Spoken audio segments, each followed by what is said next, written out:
Sumainyo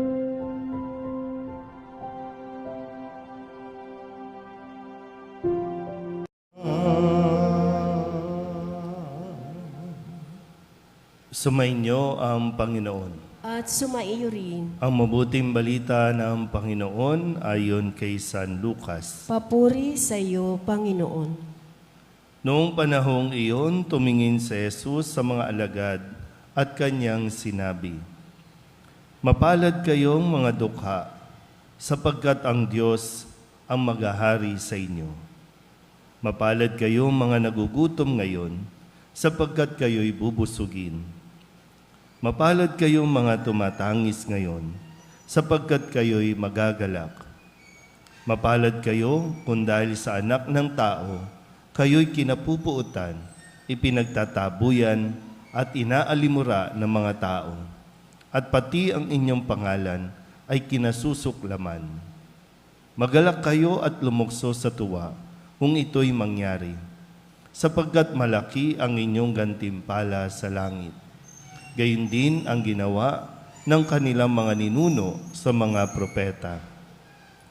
Ngunit sa aba ninyong mayayaman ngayon, sapagkat nagtamasa na kayo ng kaginhawahan. Sa aba ninyong mga busog ngayon, sapagkat kayo'y magugutom. Sa aba ninyong nagsisitawa ngayon, sapagkat kayo'y magdadalamhati at magsisitangis. Sa aba ninyo, kung kayo'y pinupuri ng lahat ng tao, sapagkat gayon din ang ginawa ng kanilang mga ninuno sa mga bulaang propeta." Ang mabuting balita ng Panginoon. Pinupuri ka namin, Panginoong Hesukristo. Isang mapagpalang umaga po sa inyong lahat. Ngayon po ay Miyerkules ng ika-23 linggo sa karaniwang panahon at kakatapos lamang natin na ipagdiwang ang kapistahan ni San Nicolas de Tolentino at nawa ay wag natin agad-agad kalimutan yung kaligayahan, lalo tigit yung mga aral na natutunan natin kay San Nicolas de Tolentino na isa ring biyaya sa atin ng ating Panginoon. Kaya ngayon po sa ating mga pagbasa ngayon ay pagnilayan natin mabuti. Kamusta po ang status ninyo sa ngayon? Meron dito may asawa, meron dito single na, byuda na, meron dito dalaga pa rin, binata pa rin. Meron dito may trabaho, meron dito pensyonada, meron dito umaasa pa rin sa pensyon ng iba. Pero kamusta po ang status? Pag sinabi yung status ay, kamusta? Masaya ka ba sa pagiging kung sino ka ngayon? Ayan. Meron dito mayaman, meron din dito ang tingin sa sarili mahirap. Pero kamusta po ang ating status? Kasi sa ating pong sa unang pagbasa, ang paalala ni Apostol San Pablo sa mga taga-Korinto, yung mga may asawa, huwag na makipaghiwalay. Yung mga walang asawa, huwag na kayong mag-asawa.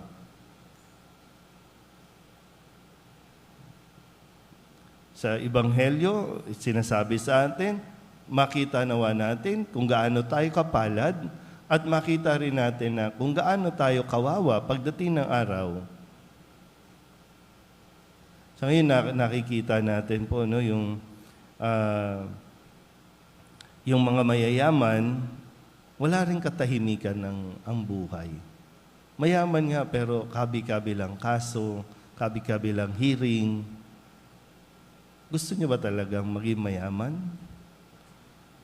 Yung mga mahihirap naman, bakit ang tingin ninyo sa inyong sarili, kawawa dahil lang ba mahirap? Laging gano'n, no? Yung mahirap, gusto niya, ang buhay niya, katulad ng buhay ng mayayaman. Yung mayayaman, yung maraming pera, ang gusto nila yung magkaroon lang ng tahimik na buhay. Pero sa lahat ng ito, sana po mas makita natin kung gaano tayo kapalad. Sa kabila ng mga wala natin sa buhay at lalong-lalo na sa kabila ng mga mayroon tayo. Kasi kung laging pagbabalik rin, no, mahirap ka, naiinggit ka ngayon sa mayayaman at hinahangad mo na ang buhay mo katulad ng mayayaman. Yung mayayaman naman, hindi rin naman maging makuhang masaya at sinasabi, sana maging katulad na lang ako ng mga simpleng namumuhay.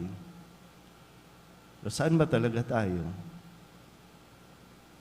So, nasa ating pagtingin sa buhay. Paano natin tinitingnan at paano natin tinatanggap ang buhay natin. At ang paanyaya, tanggapin natin ito ng may katuwaan, ng may kapanatagan, yung pagtanggap. Eto ka, hindi porket mahirap, malungkot. Hindi porket mayaman, magulo. Nasa tamang pag-uugali natin yan.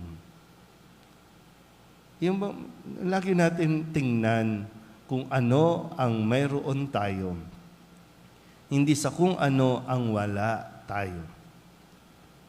Kasi maraming blessings.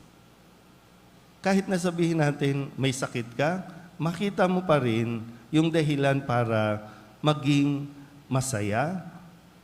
Kahit na walang pera, makita mo pa rin kung gaano ka ka-blessed. Kung gaano kang pinagpapala ng Diyos.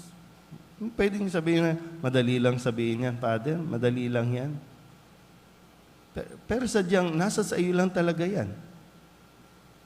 O pwedeng madali lang napakinggan, madali lang sabihin, pero ikaw pa rin naman talaga ang magdidesisyon. Ikaw pa rin naman talaga ang makakakita ng estado mo sa buhay. Magkaroon lang tayo ng yung tinatawag na pagtanggap natin at maging kontento rin tayo sa kung anong mayroon. Sana tayo po mga naririto, yung mga nasa online, makita natin na mapalad tayo dahil kahit papano nakakapagsimba pa tayo. Mapalad tayo dahil kahit papano malapit pa rin tayo at nakakalapit pa rin tayo sa Diyos. Hindi ko rin naman talaga ma-imagine, no? Na kung gaano ka-busy yung mga tao para ang oras sa Panginoon, pati yun ay i-compromise, pati yun ay makuha sa kanila. So, dahan-dahan lang. No? Isihan mo lang ang buhay. Kasi darating naman ang biyaya. At araw-araw nga, binibigay ng Diyos ang biyaya. Di lang talaga natin ito nakikita. Muli, sana po mas makita natin kung gaano tayo kapalad. Hindi para manginggit, hindi para mainggit sa iba, kundi kung gaano tayo pinapapala ng Diyos. Amen?